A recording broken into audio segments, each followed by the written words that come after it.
പരിപാടി ആരംഭിക്കട്ടെ. Okay. ബഹുമാനപ്പെട്ട കേരള ആരോഗ്യ ശാസ്ത്ര സർവകലാശാല vice chancellor doctor Mohanan Kunnummal sir, pro vice chancellor doctor Vijayan sir, ഇന്നത്തെ മുഖ്യ പ്രഭാഷകൻ ഡോക്ടർ തോമസ് മാത്യു സർ, മറ്റ് മാന്യ വ്യക്തികളെ, കേരള ആരോഗ്യ ശാസ്ത്ര സർവകലാശാലയിലെ സെന്റർ ഫോർ ജെറന്റോളജിക്കൽ സ്റ്റഡീസിന്റെ ആഭിമുഖ്യത്തിൽ നടക്കുന്ന ജീറിയാട്രിക് കെയർ അഥവാ വയോജന പരിപാലനം വെബിനാർ സീരീസിലെ അടുത്ത വിഷയം പ്രായമായി വരുന്ന വൃക്കകൾ അഥവാ ഏജിംഗ് കിഡ്നീസ് എന്നുള്ളതാണ്. പ്രായമേറി വരുന്ന ലോക ജനതയുടെ സ്വാഭാവികവും അസ്വാഭാവികവുമായ മാറ്റങ്ങളെക്കുറിച്ച് ആരോഗ്യശാസ്ത്ര സർവകലാശാലയിലെ അഫിലിയേറ്റഡ് കോളേജുകളിലെ അധ്യാപകരുടെ ഇടയിൽ, അതിലൂടെ വിദ്യാർത്ഥികളുടെ ഇടയിലും സമൂഹത്തിലും അവബോധം സൃഷ്ടിക്കുക എന്ന ലക്ഷ്യത്തോടെയാണ് ഈ വെബിനാർ ഇവിടെ സംഘടിപ്പിച്ചിരിക്കുന്നത്. പ്രായമായി വരുമ്പോൾ വൃക്കകളിൽ വരുന്ന മാറ്റങ്ങളെക്കുറിച്ച്, അതുകൂടാതെ അതുമായി ബന്ധപ്പെട്ട് വരുന്ന അസുഖങ്ങളെക്കുറിച്ച് ഒരു അവലോകനം എന്നതാണ് ഇന്നത്തെ ഉദ്ദേശം. ഈ പരിപാടി ഉദ്ഘാടന പ്രസംഗം നടത്തുന്നതിനുമായി കേരള ആരോഗ്യ ശാസ്ത്ര സർവകലാശാലയുടെ ബഹുമാനപ്പെട്ട വൈസ് ചാൻസലർ എത്തിച്ചേർന്നിട്ടുണ്ട്. അദ്ദേഹത്തെ ഞാൻ ഈ വേദിയിലേക്ക് സ്വാഗതം ചെയ്യുകയാണ്. ആശംസ അർപ്പിക്കുന്നതിനായി ബഹുമാനപ്പെട്ട pro vice chancellor doctor Vijayan സാറും എത്തിയിട്ടുണ്ട്. അദ്ദേഹത്തെയും ഈ വേദിയിലേക്ക് ഹാർദമായി സ്വാഗതം ചെയ്തുകൊള്ളുന്നു. ഇന്നത്തെ മുഖ്യ പ്രഭാഷകൻ ഡോക്ടർ തോമസ് മാത്യു സാറാണ്. അദ്ദേഹത്തെക്കുറിച്ച് കേൾക്കാത്തവർ കേരളത്തിൽ വളരെ വിരളമായിരിക്കും. അദ്ദേഹത്തെയും ഈ വേദിയിലേക്ക് സ്വാഗതം ചെയ്തുകൊള്ളുന്നു. അതുപോലെ തന്നെ സ്റ്റാറ്റ്യൂട്ടറി ഓഫീസർമാരായ dean academic Unnikrishnan sir, dean research doctor Shaji sir, dean students affairs doctor Iqbal sir, registrar Manoj sir, C Anilkumar sir, geriatric care രംഗത്ത് പ്രവർത്തിക്കുന്ന പ്രഗത്ഭ വ്യക്തികളെ, SHPPS doctor Rajmohan sir, SFRI doctor Sudhikumar sir, ഇവിടെ ഈ പ്രോഗ്രാമിൽ പങ്കെടുക്കാൻ എത്തിയിരിക്കുന്ന എല്ലാ പാർട്ടിസിപ്പൻസിനെയും ഈ പരിപാടിയിലേക്ക് സ്വാഗതം ചെയ്തുകൊള്ളുന്നു. ഈ പരിപാടി ഉദ്ഘാടനം ചെയ്യുന്നതിനും ഉദ്ഘാടന പ്രസംഗം നടത്തുന്നതിനുമായി ബഹുമാനപ്പെട്ട vice chancellor doctor Mohan Kunnummal സാറിനെ ക്ഷണിച്ചുകൊള്ളുന്നു. Sir, please. Thank you, Dr. Subhadra. One of the pioneers in the field of nephrology of our country and a great teacher, Professor Thomas Matthew, statutory officers of the university, esteemed teachers of the university, my dear students, ladies and gentlemen. Actually, Kerala University of Health Sciences is extremely happy to continue with the series of webinars in the area of gerontology, and it is being conducted by the Center for Gerontological Studies. In fact, we started with a big program at Baby Memorial Hospital some time back, and we had a wish to have similar programs, physical programs all over the state, but then the COVID came. But then we overcome this situation, and now we have using the web platform, and we are addressing as many faculty, as many students as possible. Regarding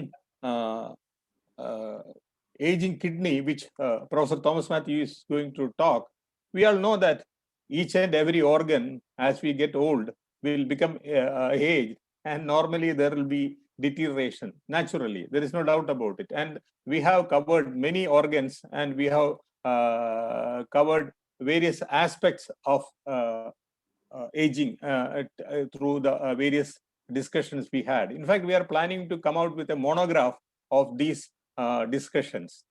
Now, regarding renal problem, I just have certain doubts. Now, every country, every government, every local authority, they come out with dialysis centers. Now, that is the fashion, to start a dialysis center, 5-bed dialysis center, 10-bed dialysis center. And so are we having so many, are we having such a need for so much dialysis? We don't know. And then we had a good program of renal transplant. Now, because of the media attack, now everything has come to a standstill. It's a very sad state of affairs. So renal transplant is not happening as we wish, and dialysis centers are coming up. And are they doing really good, or after a few years dialysis they die either due to renal failure or they die due to hepatitis or some other problem. We don't know. So, of course, these are all the areas Professor Thomas Matthew will be addressing, and not I will not be elaborating on that. And do we have a really good preventive program for preventing renal diseases? Do you have a very, very robust preventive program? Are we doing it? And as we are the diabetic capital of the world, definitely renal damage is definitely there. So our kidneys get damaged even before we get very old. So these are all the problems, and of course, as a radiologist, I cannot go further. So I hope Professor Thomas Matthew will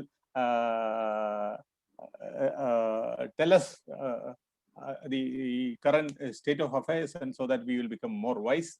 And with these few words, I declare this webinar inaugurated, and we are all eager to hear Professor Thomas Matthew. Thank you, sir. Thank you Mohan sir. സാറിന്റെ കൺസേൺസിനൊക്കെ ഇപ്പൊ തന്നെ ഉത്തരം കിട്ടുമെന്ന് പ്രതീക്ഷയുണ്ട്.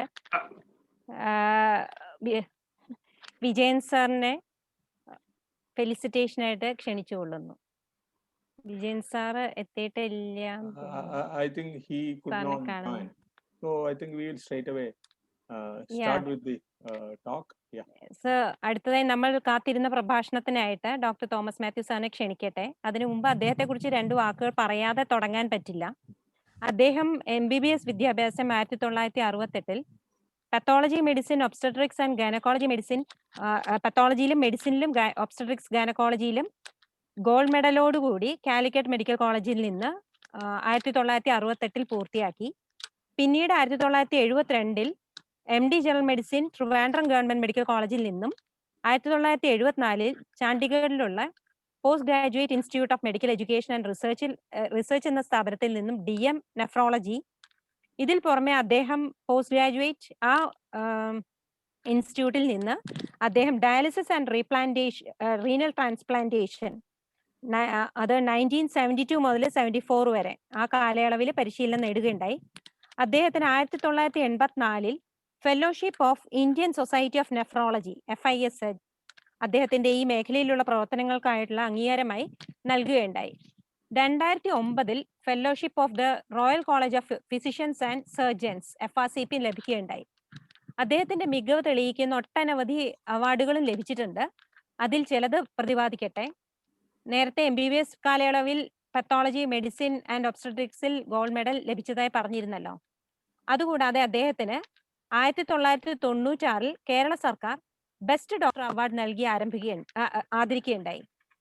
1995 PGI alumni അസോസിയേഷന്റെ academic excellence award, 1991 Calicut medical college alumni അസോസിയേഷന്റെ gold medal and annual oration ലഭിക്കുകയുണ്ടായി. 1991 കാലിക്കറ്റ് റോട്ടറി ക്ലബിന്റെ vocational service award, 1987 diabetic association of ഇന്ത്യയുടെ gold medal and Sam GP Moses oration award, 1984 Indian society of നെഫ്രോളജിയുടെ gold medal കുള്ളർ oration award എന്നിവ ലഭിക്കുകയുണ്ടായി. ഇനി അവാർഡുകളുടെ പട്ടിക പറയുകയാണെങ്കിൽ ഇനിയും ഉണ്ട് ഒട്ടനവധി. നമ്മുടെ ഈ സമയം തന്നെ വേണ്ടിവരും. അദ്ദേഹം professor and HOD nephrology Calicut medical കോളേജിൽ അദ്ദേഹം 1997 റിട്ടയർ ചെയ്തതിന് ശേഷം ബേബി മെമ്മോറിയൽ ഹോസ്പിറ്റലിൽ സീനിയർ കൺസൾട്ടന്റ് നെഫ്രോളജിസ്റ്റ് ആയിട്ട്, അതുപോലെ ഫാത്തിമ ഹോസ്പിറ്റൽ അവിടെയും സീനിയർ കൺസൾട്ടന്റ് നെഫ്രോളജിസ്റ്റ് ആയിട്ടും, അതുകൂടാതെ 2003 മുതൽ 2007 വരെ professor of nephrology Shri Ramachandra medical college and research institute ചെന്നൈയിലും വർക്ക് ചെയ്യുകയുണ്ടായി. അദ്ദേഹം അതുപോലെ തന്നെ കഡാവർ ട്രാൻസ്പ്ലാന്റ് പ്രോഗ്രാമിന്റെ പേട്രൺ ആണ് കേരള സ്റ്റേറ്റ് ചാപ്റ്ററിന്റെ. അതുപോലെ പിന്നെ യൂണിവേഴ്സിറ്റി ഓഫ് കാലിക്കറ്റിന്റെ PG ബോർഡ് അംഗമായിരുന്നു, ബോർഡ് ഓഫ് സ്റ്റഡീസ് അംഗമായിരുന്നു, ചെയർപേഴ്സൺ ആയിരുന്നു, ഡീൻ ഫാക്കൽറ്റി ഓഫ് മെഡിസിനും ആയിരുന്നു. അദ്ദേഹത്തെ ഞാൻ ഈ വേദിയിലേക്ക് വളരെ അഭിമാനത്തോടെയാണ് സ്വാഗതം ചെയ്യുന്നത്. Sir please. Thank you, madam. Thank you.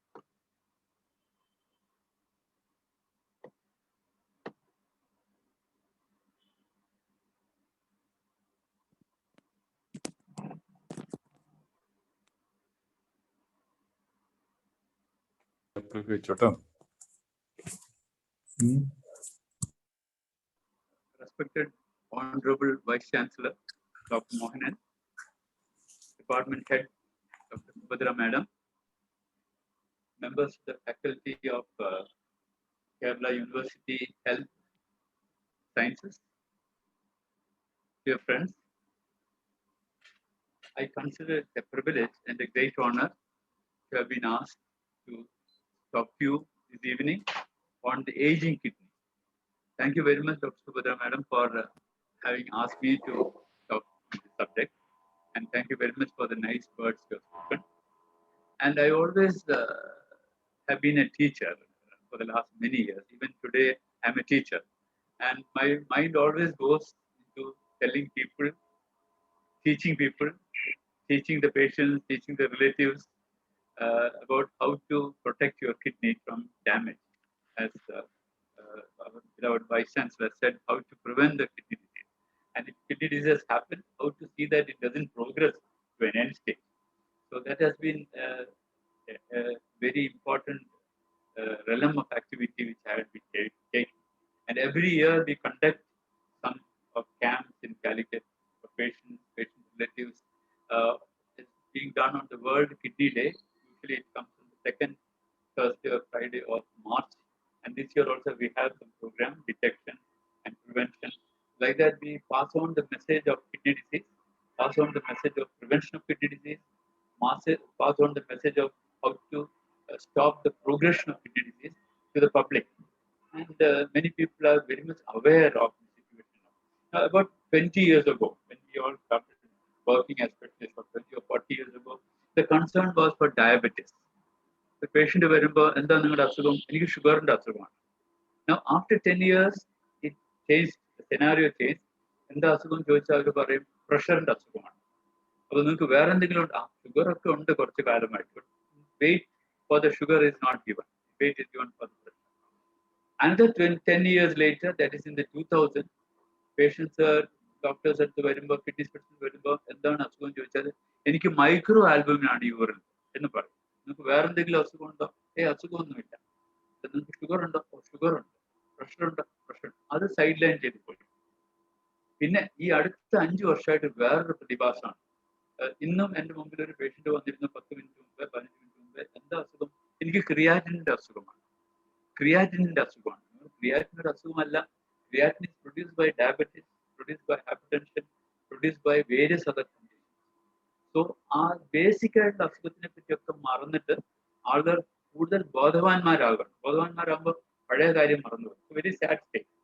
So whatever it is, everything that produces damage to the body, like diabetes, high blood pressure, like cholesterol, uric acid, ഇതൊക്കെ ഫൈനലി കിഡ്നി ഡാമേജ്, അതായത് life style disease, kidney damage. നമ്മുടെ ഇന്നത്തെ topic അതല്ല. Normally ഒരു പ്രായമാകുമ്പോൾ കിഡ്നിക്ക് എന്താണ് സംഭവിക്കുന്നതാണ് നമ്മൾ.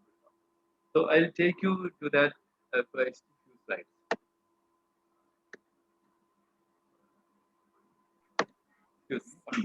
സർ, ഔട്ട്സൈഡ് സ്റ്റേറ്റുകാർ കുറച്ച് പേരുണ്ടെന്നാണ് അറിയുന്നത്.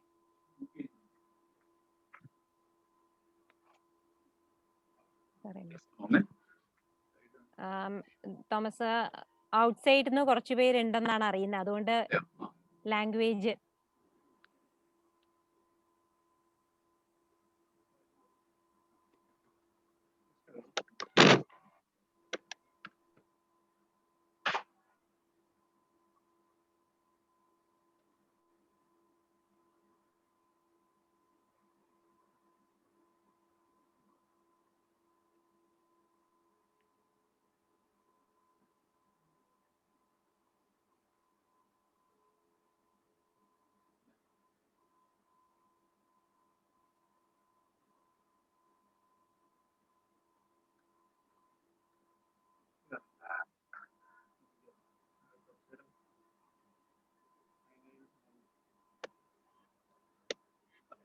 സ്റ്റാർട്ട് ചെയ്യാം അല്ലേ?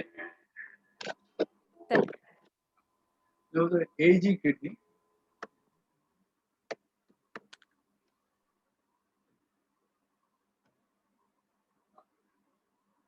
As you know, old age is an inevitable situation.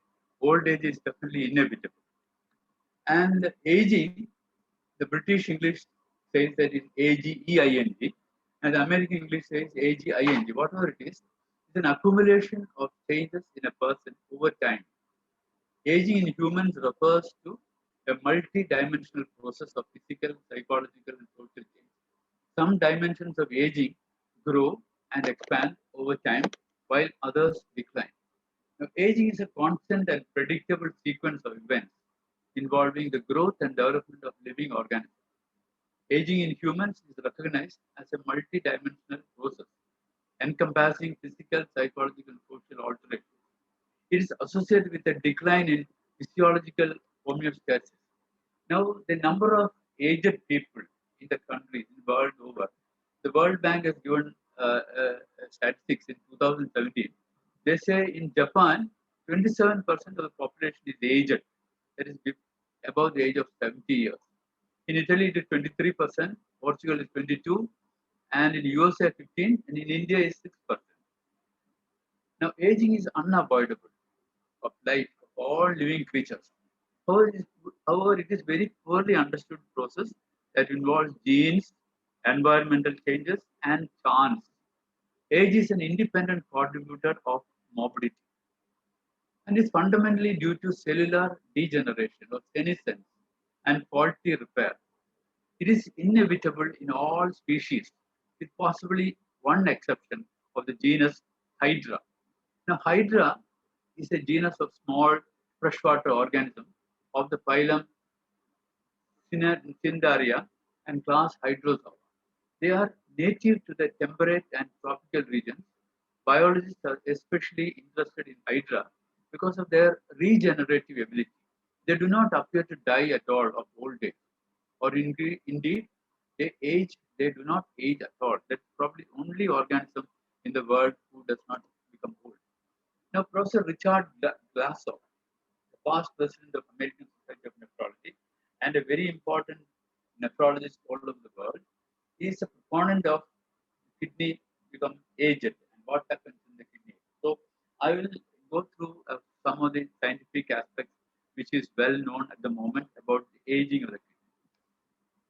Now, all organs exhibit the change of aging. The skin loses its elasticity, skin becomes wrinkled, depigmentation takes place, bones become decrease in density, nervous system loses its neurons, then slow nerve conduction happens, heart becomes sick, there's cardiomyopathy of age, liver becomes abnormal, lungs reduce volume, stomach becomes abnormal, blood vessels reduce compliance, they become atherosclerotic, and muscles, there's a wasting of muscle. Now, kidneys, very important of the organ of the body, that's where specialty of nephrology has come, and the renal system is the most powerful regulator of body's internal environment.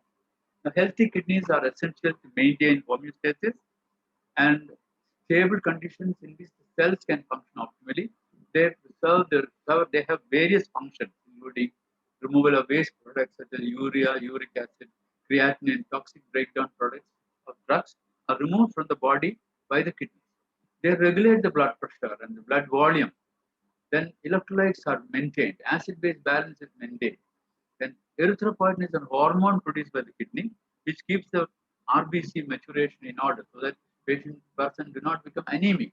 If the erythropoietin is not there, they become anemic. So any of the kidney disease or old age, the erythropoietin is not there, person becomes anemic. It synthesizes vitamin D. The active vitamin D in the body is made by the kidney. The kidneys are failing or becoming old. The vitamin D is not formed in the proper order. And the bones become brittle. They have fractures, old age fractures because of lack of vitamin D produced by the kidney. Calcium and phosphorus balance is also maintained by the kidney. And the health of the bones thereby is maintained, is balanced by the kidney. The process of glomerular filtration, that's how the kidney is filtering the blood and removing the waste products, was described more than 160 years ago. And it was the pioneering efforts of so many pioneers in nephrology like Richard Thomas Smith in 1934 onwards. They found that the kidneys filter the blood and remove the toxic products blood, and the filtration is found out by a process called glomerular filtration, and the rate can be measured, and then that's how you find out how the kidneys are functioning normally or not. Now, with aging, the kidney becomes decrease in size. The medullary volume decreases. The filtration becomes less. It starts at the age of 30 years. And by the age of individual is 80 years, renal blood flow decreases rapidly. And then every year there's a decline of kidney function, starting from 30 years, it goes on to 75, 80 years at the rate of 1 ml per minute. Normally it is about 95 to 100 ml per minute of filtration, but it gradually becomes less and less as 1 ml per minute per year. So after the age of 75 or so, the decline will be more rapid, but still it will not go into kidney failure. Even though the function becomes less and less, it will not go to kidney failure. I'll come to that later. Now, reduction in the total mass of the kidney from 100 to 150 to young adults, it becomes less. It becomes 90 grams. There is a sclerosis of the glomerulus. 12 to 14% of kidney filtration uh, filtration uh, units becomes defunct because of reduction of the active cortical mechanism. The parenchyma becomes less in size. The basal membrane, the filtration area becomes thickened. There's an expansion of mesangium. So many things take place inside the kidney because of aging, and there's thickening of blood vessels. So blood flow becomes less, 10% per decade above the age of 40 years, and filtration becomes less, and the concentration capacity becomes less. So everything becomes less and less as the age goes on. The size becomes less, weight becomes less, the function becomes less, but it will not go to failure. That's important thing to remember by age. Now, microscopically, a lot of changes take place. There's a sclerosis. That means it becomes defunct. The filtering units for the kidney become defunct, increasing focal and global sclerosis of the glomerulus. Fibrous tissue goes in. The blood tubules in the kidney become atrophied. Blood vessels become atherosclerotic. There's some compensatory hypertrophy here and there, and the non-sclerotic glomeruli decreases by 7% per decade, and the density increases by 14% per decade. Now, the glomeruli are the main filtering units of the kidney. As years go by, they become damaged. Can be considered to have a life cycle. During normal life, as individual, glomerular density decreases enough because of podocyte loss and glomerular volume increases. It eventually reaches a critical stage when podocytes are forced into mitosis and thereby undergoes podocyte detachment, followed by glomerular tuft collapse, resulting in segmental sclerosis. So a normal looking kidney becomes bad under the microscope. The glomeruli are becoming the sclerosed, and then like that becomes sclerosis. It's okay. So only the focal and global obsolescence pattern of glomerulus is observed in healthy age. So if it is a completely sclerosed, it becomes like that in old age. But if it's only a one part is becoming sclerosed, it's a disease. So in old age, the whole glomerulus becomes sclerosed, so it is not a disease. So the whole glomerulus becomes a disease. That's why you find it so solidified. It cannot pitch up. And if it is focal or only segmental, as you see in the lower picture, it is due to a disease. Whereas, as you find in the upper picture, in a microscope, if you look at, it's a complete damage of the glomerulus which takes place in aging. Similarly, the tubular interstitium of the glomerulus, of the filtering segment, also becomes defunct. It becomes fibrous and it cannot function properly. So the normal concentration dilution of the urine will not take place. So at night, usually the kidney will have to concentrate the urine, and people do not pass urine much at night. But in old age, they had pass urine once or twice at night. That's because the concentrating ability is lost, because the tubules have become defunct because of fibrosis. That's a normal phenomenon in age, not a disease. But certain diseases in any age can produce more of urine at night, like diabetes, like urinary infection, bladder infection. Such people have to go to the toilet 4 or 5 times at night. But because of pure old age, aging kidney, the frequency will be only 1 or 2 at night, and large quantities of urine will come out because the concentrating ability of the kidney is lost because of fibrosis of the tubules. normal kidney is very beautiful. The glomerulus and collective tubule very nice. But once it is aged, it becomes shrunk, it becomes irregular, the glomeruli are damaged, the tubules are damaged. As I told you, microscopically you find a very pathetic picture of the damaged kidney because of aging, not because of disease. That has to be remembered. So aging, there are so many factors which produce aging. Now, we have understood that it can be due to telomere shortening, and Nobel Prize was given to the people who found out the telomere and telomerase a few years ago. Klotho is another factor which produces abnormality in the kidney. Klotho, when signaling, TPRY levels, antioxidant capacity, fibrosis, senescence, vascular changes, pericyte behavior. These are all reasons for the aging. Mechanism of segmental sclerosis.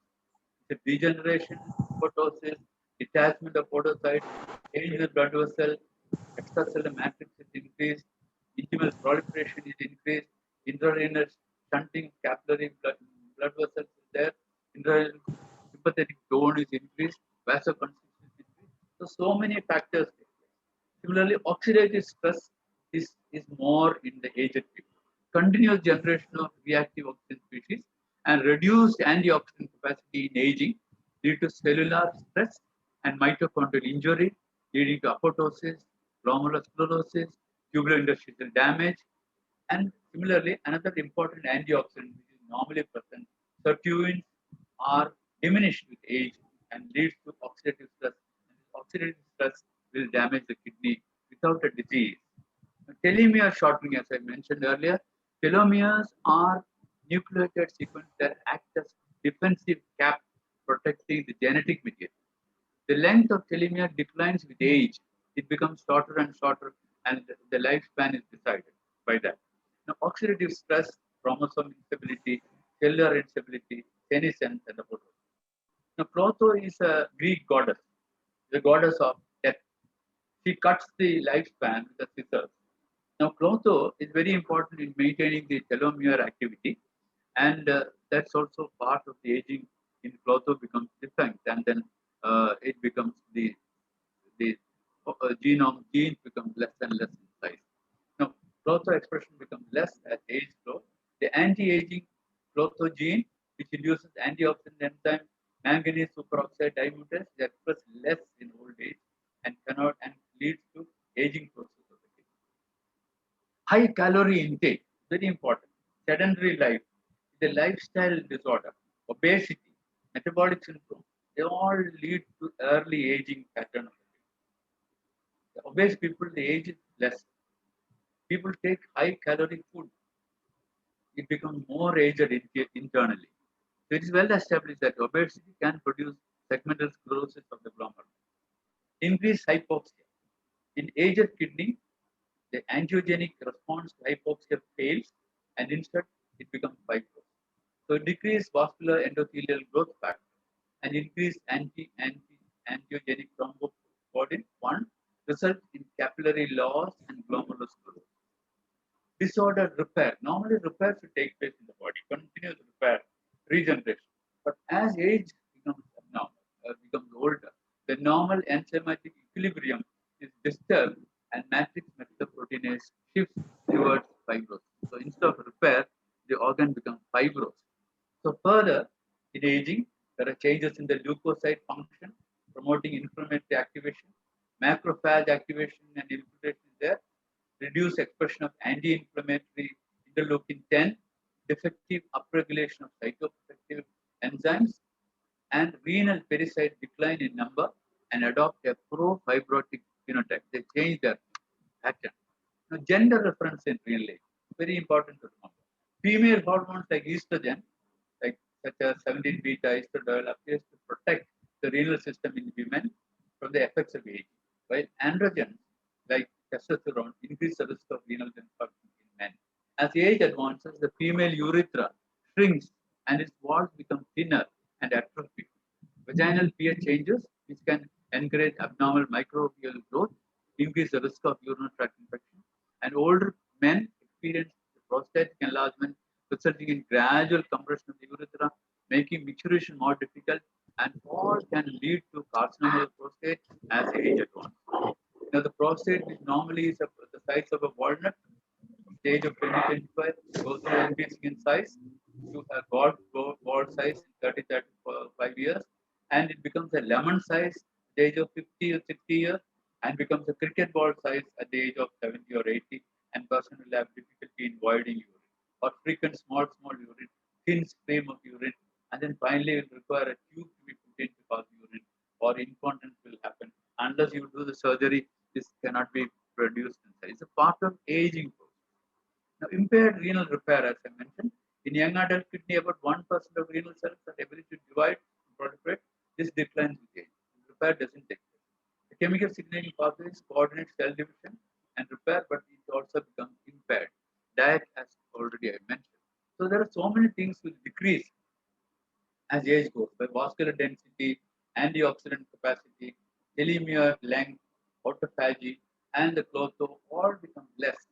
And as a result, the angiotensin density is increased, there's inflammatory change, pericyte activation, fibrosis, signaling pathway, all these lead on to fibrosis.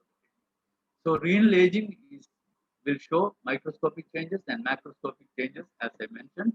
And the clinical importance is that progression of the kidney disease can take place. The people in old age can develop some kidney disease superadded on their aging. The functional changes are the filtration becomes less and less, sodium reabsorption becomes less, they become hyponatremic. Salt കുറഞ്ഞു പോയി എന്ന് പറയാം ആശുപത്രി ചെല്ലുമ്പോൾ. That is because the kidneys cannot conserve the salt. It goes in the urine. So ക്ഷീണമായിട്ട് ഹോസ്പിറ്റലിൽ ചെന്ന് test ചെയ്യുമ്പോൾ രക്തത്തിലെ സോഡിയം കുറവാണ്. So it's one indication that the kidney is not functioning at that age. So like that, urinary concentration, the prostate trouble, everything. So impaired kidney function can face the glomerular damage, the tubular damage, blood vessel damage, endocrine changes, and then fibrosis, impaired repair. All these will lead on to a chronically damaged kidney, but will not lead on to renal failure. So as age goes by, from the healthy kidney in the younger age, gradually progression over time, it becomes a chronic inflammatory fibrotic kidney. Very important to remember. So the aged kidney has structural changes, functional changes, tubular dysfunction, there's inflammation, there's oxidative stress, senescence, and pro-fibrotic changes. Now there are so many things can happen to an elderly person. Apart from aging, kidneys can become damaged. Because as we all know, 16% of our population are hypertensive. 16% of the population. And about 30% of the population have diabetes, abnormal cholesterol, atherosclerosis, myeloma sometimes. So all these can produce kidney disease in the elderly.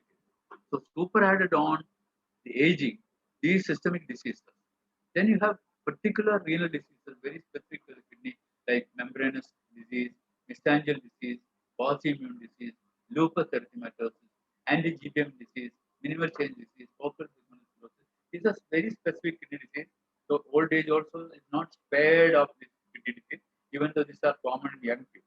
But diabetes, hypertension, high cholesterol, high uric acid, stress and strain, oxidative stress, smoking, alcohol, obesity, lack of activity, all these heavy eating, all these can lead on to further damage to the already damaged kidney because of age. Now, acute kidney failure can occur in old people.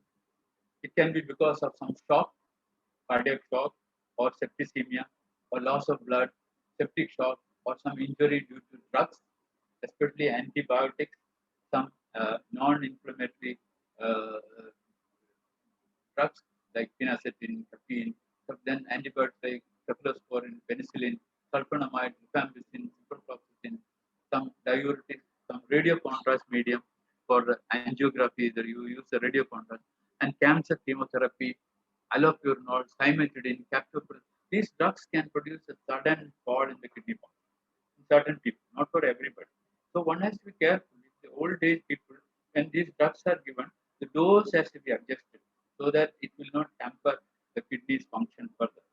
Then you have obstructive urethritis. There are so many causes like the prostate enlargement, bladder abnormality, nervous diseases, stone diseases, then diabetes with papillary necrosis.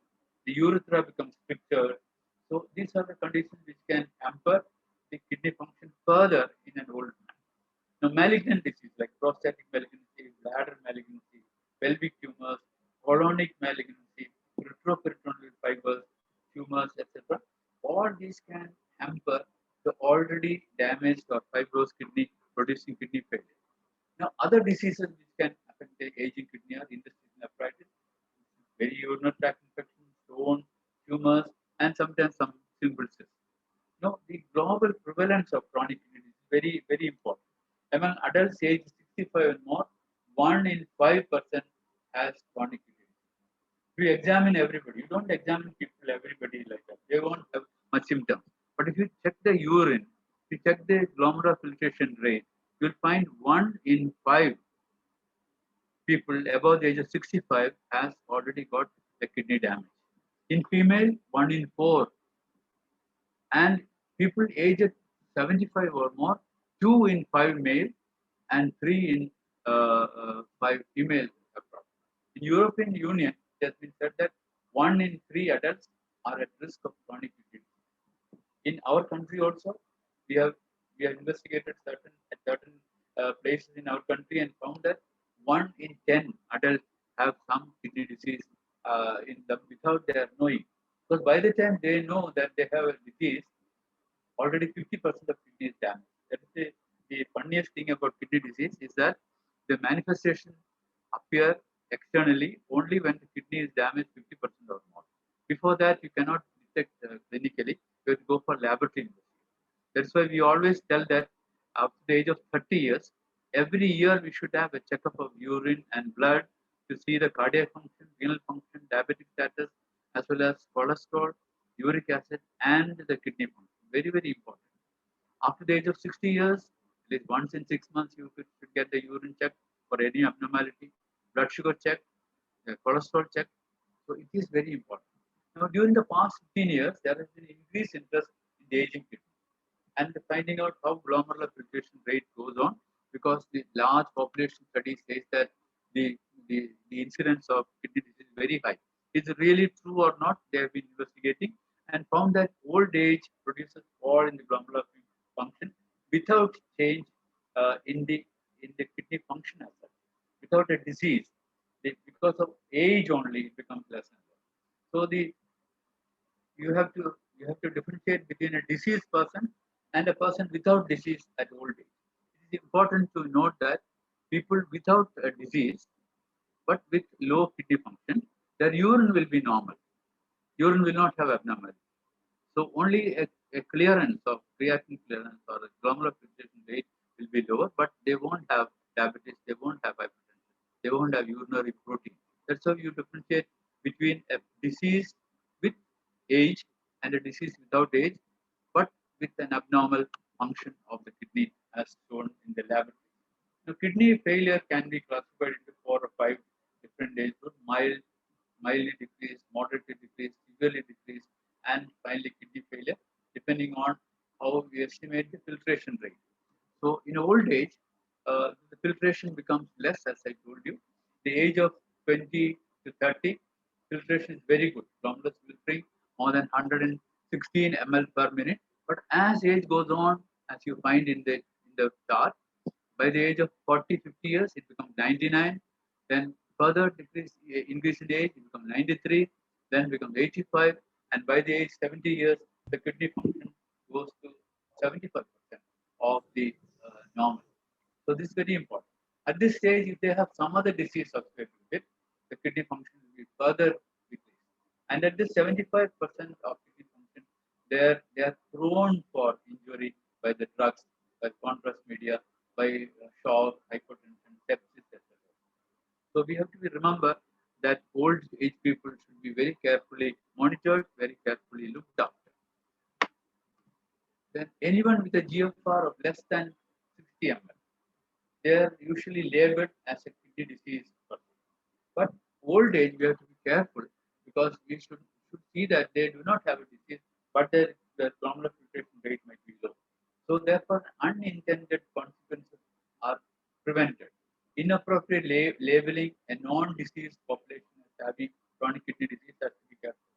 So unnecessary anxiety and needless evaluation and referrals should not be there just by seeing that the kidney function is decreased in an old person. So very often this leads to a concept of epidemic of CKD, which is said to be at present active, and very often it's a false positive report because old age shows little abnormal function without a disease. So older individuals represent a unique population in which the traditional assumption that an isolated and a persistent low GFR or low kidney function is not necessarily a disease, but it's only a functional abnormality. The psychological aspect of labeling old people as having chronic kidney disease is of concern. You should not do that. So, regardless of disease labeling, declining kidney function with normal aging is still a clinical relevance to medication, medicine dosage, selection of candidates for the kidney donation, and they have a risk of kidney failure and acute kidney injury with other. Now, what is the remedy for this? The remedy is to improve the reliability, accuracy, and broad application of the GFR. To revise the current classification, you have to do for the age classification, the values according to age. So the guidelines have to be modified. So ways to prevent is to give antifibrotic drugs, appropriate treatment for if there is a basal disease, encourage the clothes to be active, encourage sertraline to be active, calorie restriction, food has to be restricted, the lifestyle modification has to be there, overeating, obesity should be avoided, stress and strain should be avoided. So the anti-aging treatment has to be very efficiently started even at the age of 40, 45 years. The clinical sequence of aging, the dose adjustment in many medications, non-steroidal anti-inflammatory drugs like paracetamol, Brufen, radiocontrast media, all these will have to be very carefully administered. They are more susceptible to sudden kidney failure, faster progression of mild kidney failure into severe kidney failure because of some reason or other, and rapid deterioration of renal function if any comorbid condition like diabetes, hypertension, or shock develops. So these are very important. So Professor Richard Glasgow, who was a proponent of aging kidney, very vehemently says that you should protect your kidney by all means. So, ladies and gentlemen, my message to you to take home is that aging is an inevitable physiology. Every organ, including the kidneys, age. After the age of 30, renal function starts falling. Serum creatinine starts increasing. Filtration rates start falling at 1 ml per minute per year. So overdiagnosis, over-evaluation in elderly people should not be done, and it has to be avoided, and reassure the patient and the relatives and look for any reversible cause or any other associated disease like diabetes, hypertension, which has to be treated. So although age-related decline is inevitable, the kidneys have a built-in redundancy, the renal reserve, and in the absence of disease, will function adequately throughout the life. That also should be remembered. So in recent years, a number of studies have demonstrated the anti-aging effects of calorie-restricted diet.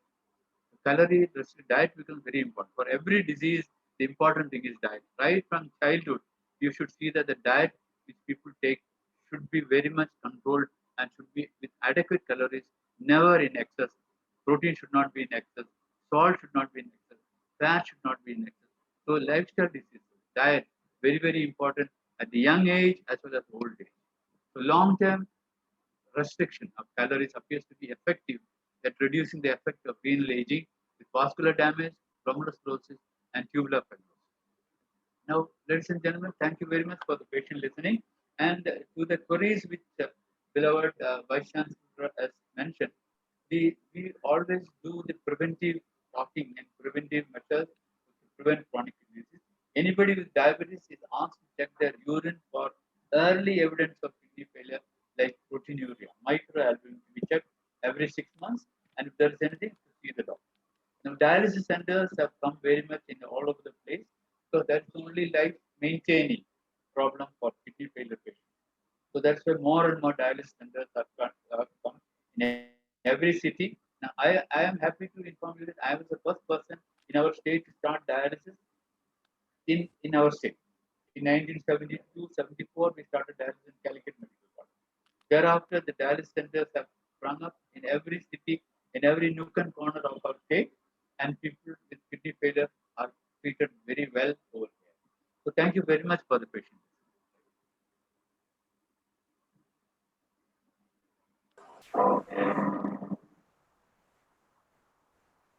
Thank you, sir.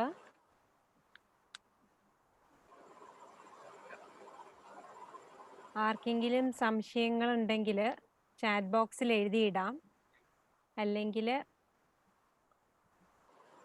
there is Could I one ask a comment. question? Could I Yes, ask a question? Yeah, please. Yeah. Thank you, Professor Thomas Matthew. It was a brilliant talk. I have a couple of questions.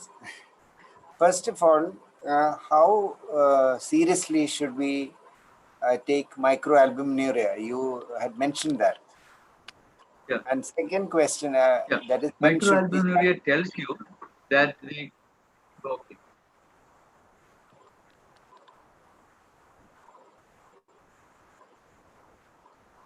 You're not audible. We can hear you. Second question. We can Second hear you, question. sir. We can hear you, sir. Yes, audible. Second Audible, question sir. is not audible. No, I haven't put the second question. The first question was microalbuminuria. We didn't hear you. We missed Yeah, that. correct. Yeah. Although the answer to that is the microalbumin is the earliest evidence of damage to the glomeruli, the base membrane, the food process, the endothelial cells become abnormal. That's the only stage when you can control the kidney failure. If you control the microalbuminuria by controlling the disease which has introduced, as like diabetes or hypertension or endothelial dysfunction due to various causes. So if you can prevent the basic problem, then the microalbuminuria can be prevented. That's the only state of a diabetic or hypertensive when you can reverse the kidney disease. Once the microalbuminuria stage is over, goes to macro, you can't reverse the damage that is. So you have to detect the people by examining the urine every 6 months. So before they go into microalbuminuria, you should control the blood sugar, control the blood pressure. That's the only message, but the important message of the importance of checking the urine and the BP as well as blood for sugar every 6 months in diabetic. There's no treatment as such for microalbuminuria. It's treating the basic. As a corollary to that, is there a rationale for starting people who have diabetes but no hypertension and who probably have microalbuminuria? And what level would you take that as significant? With something like an ACE inhibitor or an ARB? I mean, prophylactically, is that warranted at all? Because there's a great body of opinion that because diabetics as well as hypertensive, both these group of patients, either diabetics or hypertension, both will have endothelial damage resulting in microalbuminuria. No, my question is different. A person who's got diabetes but no hypertension has microalbuminuria. Is an ACE inhibitor or an ARB indicated prophylactically was my question. Yeah, ACE Because there are- inhibitors reduce the intraglomerular pressure. So without hypertension, you can give a small dose of ACE inhibitor to reduce the intraglomerular pressure so that the filtration is not very fast and protein leakage is less. That's the way in which microalbumin can be prevented. Correct. Your point is well taken. That's why we give ACE inhibitors even without hypertension for the intraglomerular hypertension, not for systemic hypertension. No, the other question, second question. Patient with diabetes without hypertension is given antihypertensive therapy in a small dose. Very good. The second question was relating to uric acid. There's a general body of opinion that asymptomatic hyperuricemia of only 10 needs treatment. Because uric acid itself can cause damage to the kidney, but allopurinol can also cause damage to the kidney, and febuxostat can cause a sudden death. How rational is it to start treatment for uric acid to bring down uric acid levels, and or should we ignore it? Your approach to hyperuricemia in the absence of. Sorry, we can't hear you now.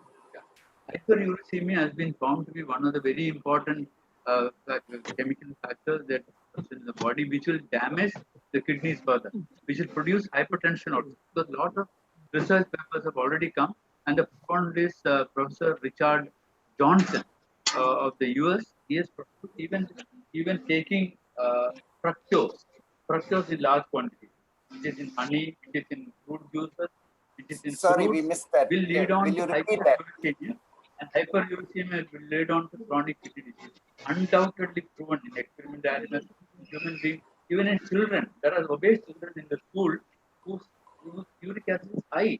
They are prone to develop hypertension as the years go by. They are prone to develop diabetes in the years go by. It has been proved.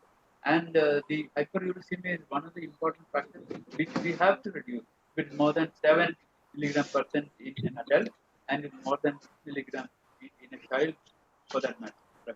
Which drug would you prefer? Allopurinol or febuxostat? That's a difficult question. It depends, if one is afraid about the allergic manifestation, allopurinol should not be given. Febuxostat should be reasonably good. The reactions are very, very minimal. We have to be very careful to give it, monitor them. We have to give it because we can't leave the uric acid to go and damage the kidneys further. Leading to chronic disease. Diet Thank is you. very important. Pulses, green gram, red gram, then red meat, all will increase the uric acid level in the body. So Thank all you. said and done, coming to the management, diet is most important. The diet should be right from the childhood. The diet has to go till old age. Very important. Obesity should be prevented.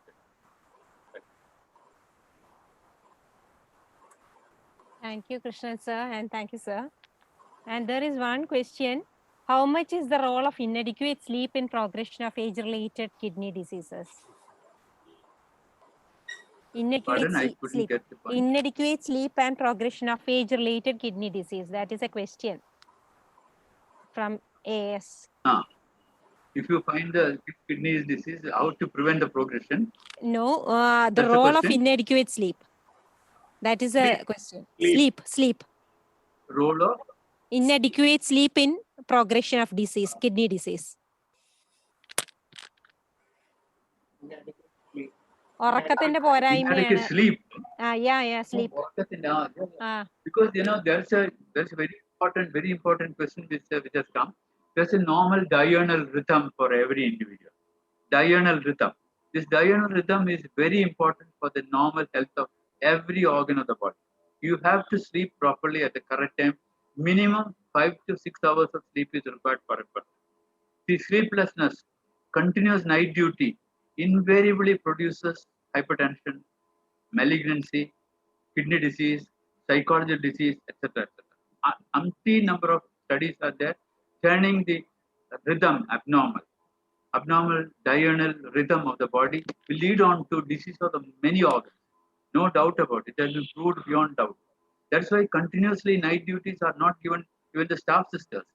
They are given off in between. That's because otherwise they become obese. They become hypertensive. Even the breast cancer is very high in people, in female who take lot of night duties. It has been proved beyond doubt that disturbing the diurnal rhythm will lead on to various abnormalities in the body. So sleep should be proper.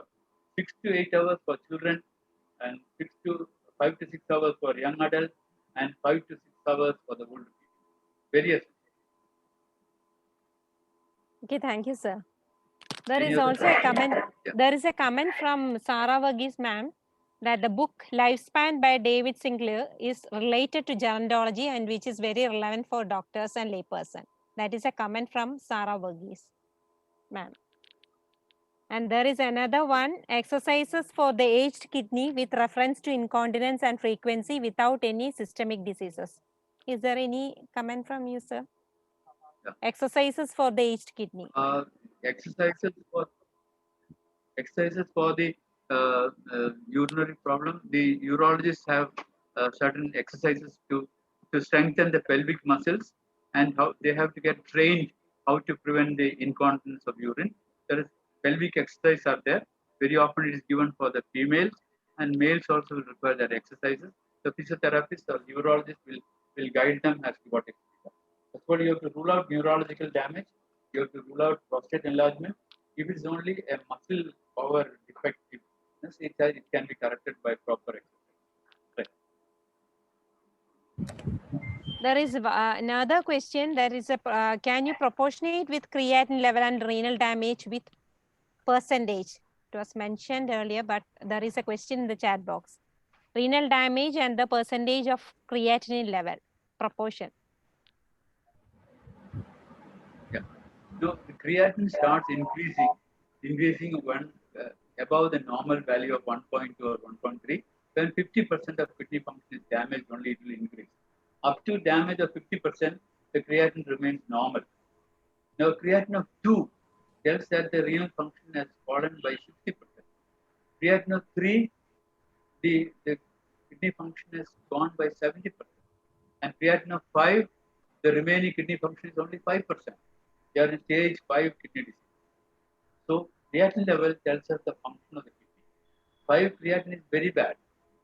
And very often we tell the patient if they go beyond 5, they require dialytic support if they are symptomatic. Otherwise, they can be maintained on conservative treatment till they become symptomatic. You can't reverse all this. The reversible factors are very minimal, like infection, prostate enlargement, the stone disease. If they correct that reversible factor, to some extent you can reverse the kidney failure. But once the kidney fails, it continuously goes on to fail. So up to 1.2, the kidney function, the creatinine clearance or kidney function will be 50%. You can't be sure at what is the level unless you do specific tests. So it starts increasing. That means the kidney function has gone down by 50%. That's very important. One cannot be happy to say that my creatinine is only 1.2, so I am normal. It's not so. So even 1.2% can have a 45% damage, or even 50% damage, 20% damage, which can be detected by further evaluation as well as ultrasound, CT scan, biopsy. Okay, thank you, sir. There is another question. Is there any role of daily water intake quantity and progression of age-related kidney changes? Role of water, daily intake of water. Role for? Daily intake of water. വെള്ളം കുടിക്കുന്നതിന്റെ ദിവസവും വെള്ളം കുടിക്കുന്നതിന്റെ അളവിനെ age related kidney ഡിസീസുമായിട്ടുള്ള ബന്ധം. വെള്ളം കുടിക്കുന്നത് ഒരു ശരീരത്തിന് ആവശ്യമായത് 2 liters വെള്ളമാണ്. 2 liters മിനിമം കുടിക്കണം. പക്ഷെ കിഡ്നി ഫെയിലിയർ വന്ന് കാലിൽ നീരൊക്കെ ഉള്ളപ്പോൾ അത്രയും വെള്ളം കുടിക്കാൻ പറ്റില്ല.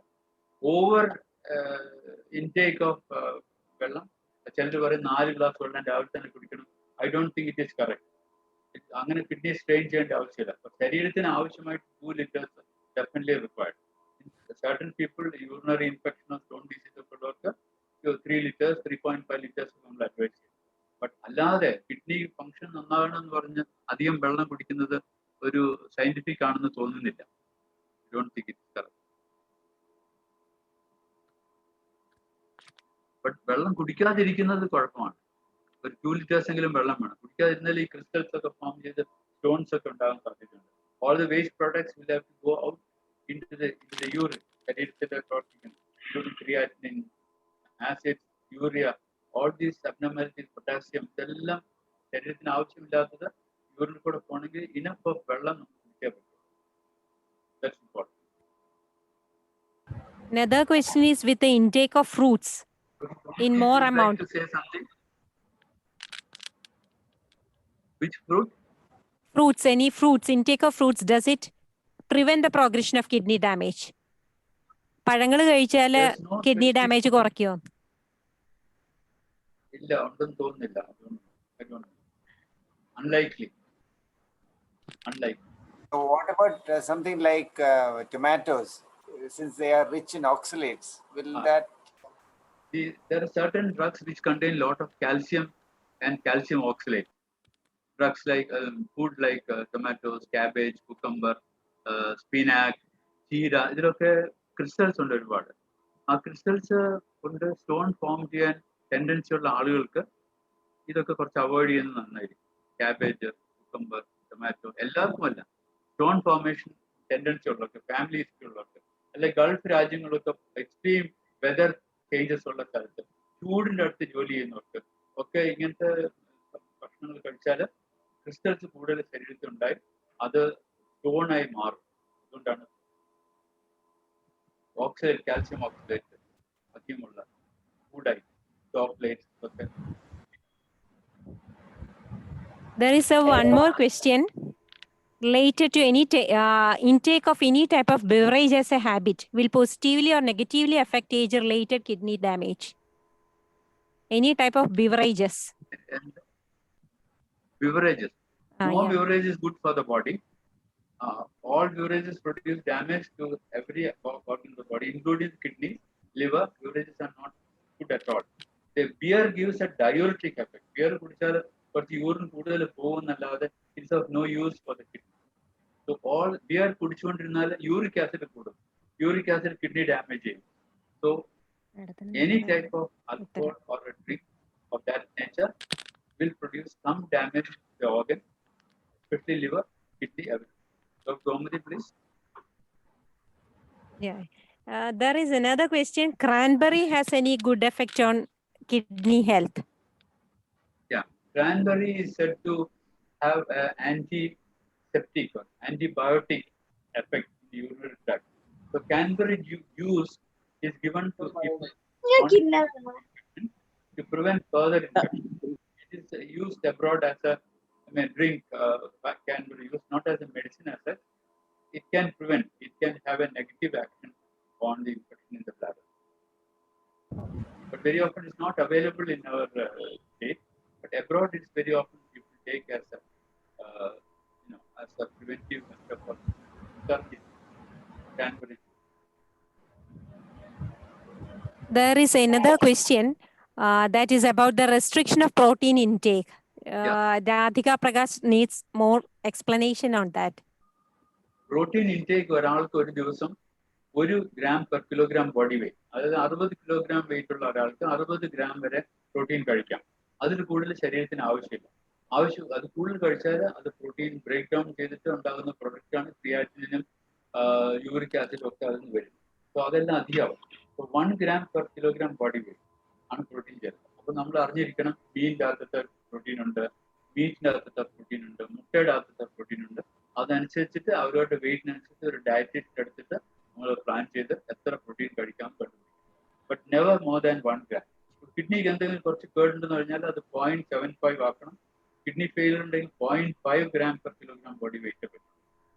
അതറിഞ്ഞിരിക്കും. Excess of protein, for example people ഈ ജിംനാസ്റ്റിക്സിനൊക്കെ പോകുന്ന ആളുകൾ, ജിമ്മിൽ പോകുന്നവര്, they take 4 or 5 egg whites a day and they take creatine എന്നുള്ള മരുന്ന് കഴിക്കും. They take high protein diet. They take Ensure. They take so much of protein. 2 വർഷം കഴിയുമ്പോൾ ക്രിയാറ്റിൻ കൂടി എന്ന് പറഞ്ഞ ഹോസ്പിറ്റൽ വരും. 1 വർഷം കഴിയുമ്പോഴത്തേനും BP ആവും. പിന്നെ 1 വർഷം കഴിയുമ്പോഴത്തേനും കിഡ്നി ഫെയിലർ ആവും. So high protein diet is dangerous to the system of the body, especially blood vessels and the kidneys. So 1 gram per kilogram body weight for a normal adult without any disease. So that has to be gone. Protein never allowed. Especially red meat should be avoided as much as possible. So vegetable proteins and animal proteins ഒരുമിച്ച് കൂട്ടിയിട്ടാണോ 1 gram per kilogram body weight? അതെ. Because vegetable protein produces more of uric acid. Animal protein produces more of creatine. So both are harmful for the body. So one question about the keto diet and kidneys. Keto diet is bad for the kidneys, definitely, because it's all protein only. അത്തരം protein കഴിക്കാൻ പാടില്ല. A mixed standard diet with carbohydrate, fat, protein in the fixed schedule, fixed measurement or quantity is most important than one particular item more than the other. That's not physiological. All these diets have been tried in various places, but found that all these diets have various problems. Keto diet is definitely harmful to take for a long time. So you have others, so many weight-reducing diets, so many other diets with enough of protein, enough of carbohydrates for diabetics, for hypertension, for obese people. The keto diet, Mediterranean diet, fashionable, but ultimately they are not going to do any good, and we won't be able to continue those diets for a long time. Then stop being, then that's again bad for the body. So a standard diet people say that Mediterranean diet is good, but നമ്മുടെ നാട്ടിലൊക്കെ Mediterranean diet കഴിക്കാൻ വലിയ വിഷമമാണ്. So keto diet, Mediterranean diet, better to avoid and go for the standard dosa, idli, vadappam, curry, bean curry. That's very good for the human body. Vegetables, all vegetables. But the Indian diet, especially vegetarian Indian diet, is first class diet, which is accepted all over the world. All over the world.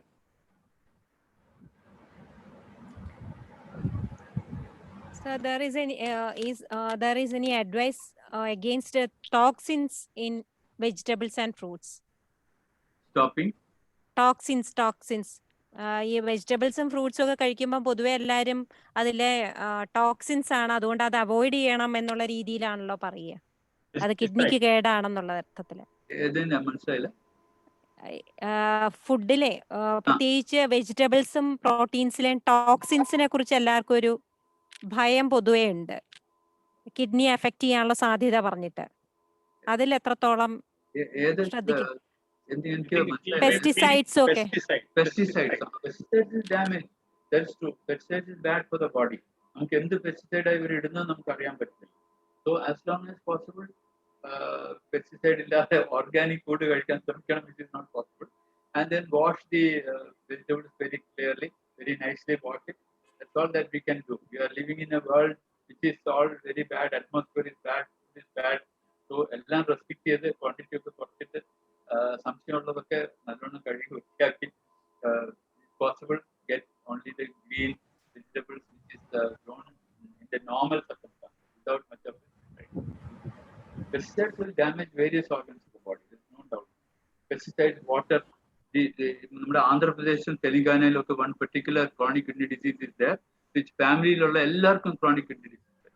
They are not able to find out what exactly has gone wrong. ഇത് വെള്ളത്തിലുള്ള കേടാണോ, ഫുഡിലുള്ള കേടാണോ, മണ്ണിലുള്ള കേടാണോ, ഇതുവരെ കണ്ടിട്ടില്ല. It's called kidney disease of unknown etiology. Very prevalent in India, in Ceylon, in Taiwan. It's very present. This unknown etiology of kidney disease. Family, ചെറിയ കുട്ടികൾക്ക് തുടങ്ങി പ്രായമുള്ളവർക്ക് വരെ. They say it is from the food, from the water, from the pesticides that is thrown out by the factories, chemicals thrown out by the factories, aluminum, cadmium, all this can damage. So food in moderation, food very well washed, and if possible get the organic food, very good. And people should be encouraged to cultivate their own vegetables. One more question is there. Fasting has any adverse effect on or in aging process, kidney aging Fasting process? again is part of the, you remember the diurnal variation of the human body and the clock, that's it, the clock in the body. Isn't it? That is the most important function. Body's function is completely regulated by the diurnal variation and the metabolic clock in the body. Food ഒക്കെ തലതിരിച്ച് കഴിക്കുന്നത് ഒരിക്കലും normal അല്ല. But for religious reasons you go for fasting, it's okay for some time. But continuous fast ചെയ്താൽ the gastrointestinal tract is without food for 3-4 hours. The gastrointestinal tract will start crying. More of acids will be there, and process goes often. The biological clock will become abnormal. The hormonal balance will be lost. But for religious purposes, certain days, certain weeks, certain months, well and good, it's accepted. But continuously fasting and irregular food, it will hamper the diurnal rhythm of the body. The body clock will be damaged. The clock will be broken, and the system will become abnormal. So anything which goes from the normally expected physiological process of the body will one way or other hamper the individual's milieu, interior, or homeostasis. No doubt about it.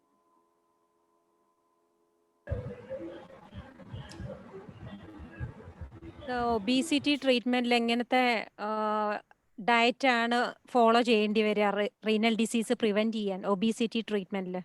അത് I think we should diet തന്നെ ഒരു full class എടുക്കേണ്ടി വരും. I think better to consult a dietitian, checking the weight, and they will advise how much, what is to be eaten, what not to eat. ഒരു question ഉണ്ട്. A person with habit of irregular diet timings in younger and middle ages will be prone to kidney disease as age advances. Yeah, that is true. As I mentioned, excess of protein, exofat, all will abnormally produce abnormal things in the body, atherosclerosis, kidney aging will be becoming more faster, the creatinine clearance will become less, the blood vessels become atherosclerotic, the heart will become abnormal, the cholesterol will be high, all will be abnormal diet എന്നാണ് ഇതൊക്കെ വരുന്നത്. അതുപോലെ തന്നെ sir പറഞ്ഞു സ്ലീപ്പിന്റെ പാറ്റേണും ഒക്കെ regular പാറ്റേണിൽ പോകണമെന്ന്. ആ. അപ്പോൾ ഈ നഴ്സുമാരുടെ ഡ്യൂട്ടി ഇപ്പോൾ 7 days അവർ നൈറ്റ് ഡ്യൂട്ടി ആയിരിക്കും. പിന്നെ അതുകൊണ്ടാണ് അടുത്ത ആഴ്ച അപ്പൊ അവരുടെ അത് എന്ത് പാറ്റേൺ ഫോളോ ചെയ്താൽ കിഡ്നി ഡിസീസ് പ്രിവെന്റ് ചെയ്യാം? അങ്ങനെ ഫിക്സഡ് പാറ്റേൺ ഇല്ല. അതിന് അതൊക്കെ അറിയണമെങ്കിൽ കൂടുതൽ അതിനുമായിട്ട് ഡിസ്കഷൻ എടുക്കേണ്ടി വരും.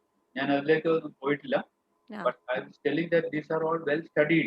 Etra sleep deprivation will produce this problem. That statistics is available. If you go to the literature, you will find all the answer of all this. So offended to parayan patla. Okay. That's why they are all given off after 2 days, 3 days like that. They are not made to continuously take duty. But sleeping in the daytime instead of night will not do the good. രാത്രി മുഴുവൻ ഉറങ്ങാതെ പകൽ മുഴുവൻ കിടന്നുറങ്ങിയാൽ it won't produce. The body will not recognize. Body will, നമ്മൾ jet travel ചെയ്തിട്ട് jet lag ഒക്കെ part of it ആണ്. Jet lag frequent ആയിട്ട് വന്നാൽ activity become less, become Moody, responsive become less. That's A well known condition. അത് ദിവസവും jet lag വന്നുകൊണ്ടിരുന്നാൽ എന്ത് ചെയ്യും? ഇത് abnormal. That's A problem. So that has B അത് സെപ്പറേറ്റ് ആയിട്ട് നമ്മൾ ഡിസ്കസ് ചെയ്യേണ്ട ഒരു കാര്യമാണ്. Short time you can't. Thank you, sir. I'm Dr. Gomadi here from Malappuzha. Thank you, sir, for this wonderful deliberation of this clinically relevant topic. Right. I would like to add 2 or 3 points. That is about the drugs, usage of drugs in elderly individuals. Very often we come across elderly patients in the orthopedics ward with a fracture, which is very common. So they present with a creatinine of 0.8 at the time of admission, and very often it is presumed that the GFR is normal. So they are started on NSAIDs, and over a period of 1 week, their consultation was given to us for uremic encephalopathy. So that is again a problem. So the creatinine does not reflect the original renal function in the elderly, because the creatinine is a measure of muscle mass. Yeah, creatinine is generated from the muscles, and as aging process advances, the muscle mass comes down, and proportionately the creatinine production is also less. So that point should be, I think the attendees should note this. Another point regarding the use of ACE inhibitors in the elderly. So above the age of probably 60 with comorbidities like diabetes and hypertension, I think we have to be cautious regarding ACE inhibitors or ARBs, because this is often associated with ischemic nephropathy, and it can cause worsening of renal function and probably hyperkalemia.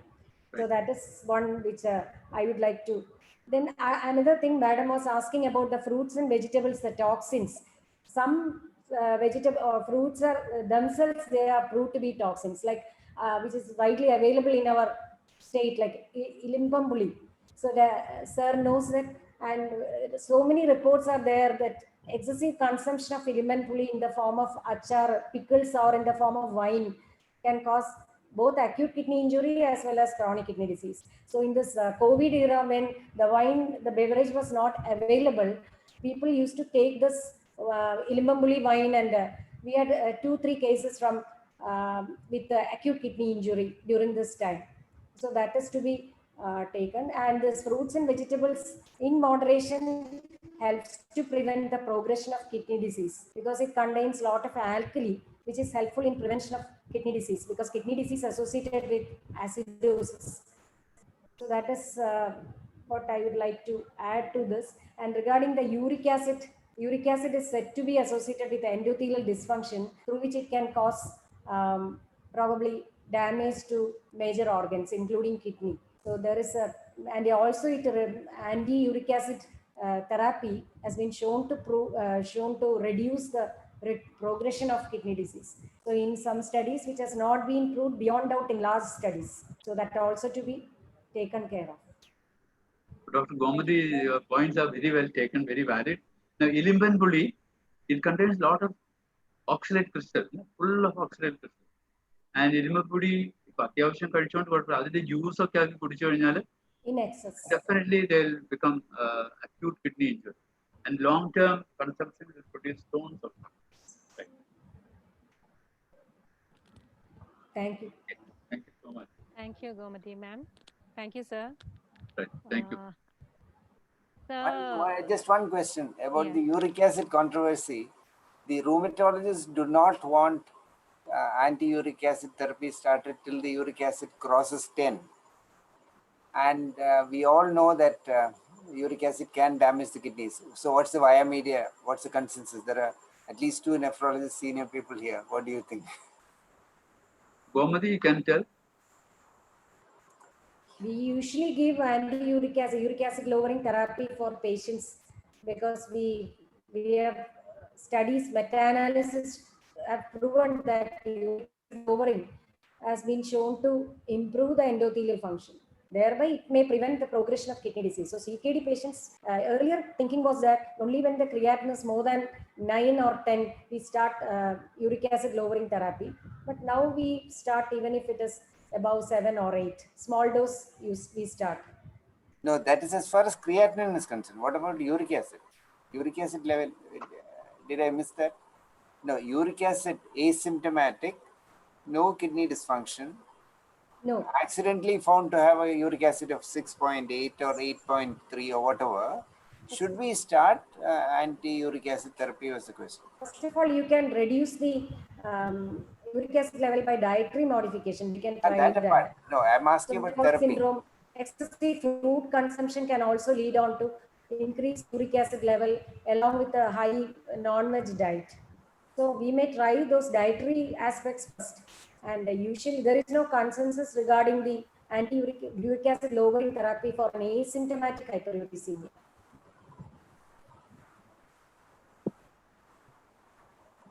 Thank you. I think the questions are over now. By now, I think there is one hand raised.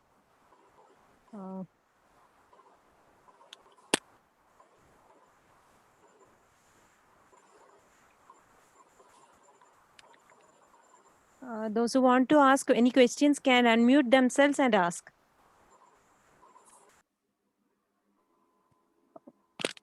Okay, thank you, sir. I think we can wind up now. Right. ഈ സമയത്ത് നെറ്റ്വർക്കും issue ഉള്ളതുകൊണ്ട് എല്ലാവരും കുറെ പേര് അകത്ത് വരികയും പുറത്തു പോവുകയും ചെയ്തുകൊണ്ടേ ഇരിക്കുന്നുണ്ട്. So, sir, I think we can wind up. Thank you, sir.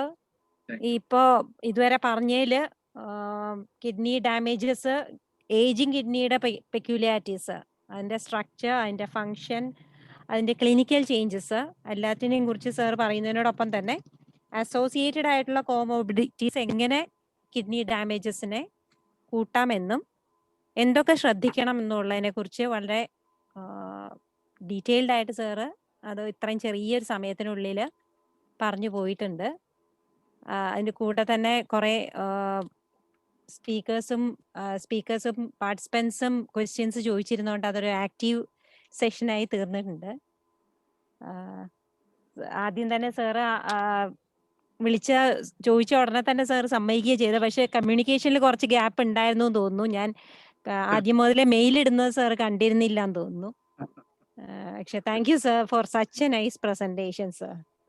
So I also thank Dr. Mohan sir for allowing us to have such a wonderful session from all these great speakers from the Center of Gerontological Studies, and also thank our statutory officers, Professor Vijayan sir, PVC, Dean Unnikrishna sir, then our Dean Research, Shaji sir, who is not present with us now, and also Iqbal sir, who is the Dean Students Affairs, and Manoj sir, Registrar, and CE Anilkumar sir, and also the stalwarts in this field like Krishnan sir, Patnaja madam, Gomati madam, and the others who were with us in this wonderful evening, and also all the participants who were along with us in making this session very fruitful. And also I also thank Hellal sir for helping us in this program,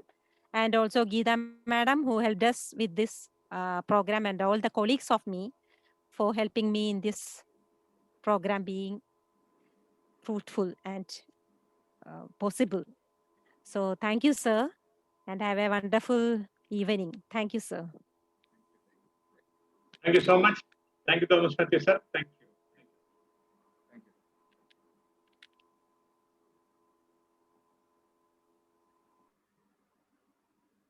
So thank you, sir. Ah. NDFA, a meeting for all.